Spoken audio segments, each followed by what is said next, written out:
আমি আপনাদেরকে একটা চুল বাঁধার ব্যান্ড করে দেখাচ্ছি। আমাদের কিন্তু বর্তমানে কাপড়ের এই ব্যান্ডগুলি কিন্তু প্রচুর চলে। আর বাজারেও কিন্তু অনেক দাম দিয়ে আমাদের কিনতে হয়। যার কারণে আমি আপনাদেরকে সহজ নিয়মে বাসায় আপনারা কিভাবে তৈরি করে নিবেন সেটাই দেখাচ্ছি। আপনার পছন্দ মতো কাপড় দিয়ে কিন্তু আপনারা ব্যান্ডটা তৈরি করে নিতে পারেন। আমি 4 ইঞ্চি চওড়া নিলাম, নেওয়ার পরে মাঝখান দিয়ে ডাবল করে সেলাই দিয়ে নিলাম। আর আমি সাইডটা অনেকে সরাসরি জয়েন করাটা পারবেন না নতুন যারা, যার কারণে আমি এভাবেই জয়েন করে দেখালাম সাইডটা। তারপর আমি দেখুন রাবারটা ঢুকিয়ে নিলাম। আপনারা ক্লিপ বা কোনো কিছুর মাধ্যমে রাবারটা ঢুকিয়ে নিবেন। নেওয়ার পরে দেখুন কত সুন্দর ব্যান্ড হয়ে গেল। যদি আমার ভিডিওগুলি ভালো লাগে অবশ্যই পাশে থাকবেন। আর কোশ্চেন থাকলে অবশ্যই আমাদেরকে কমেন্ট বক্সে জানাবেন।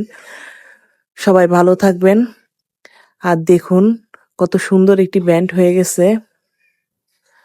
নতুন নতুন ভিডিও পেতে সেলাই উইথ শারমিন মিশুতে চোখ রাখুন।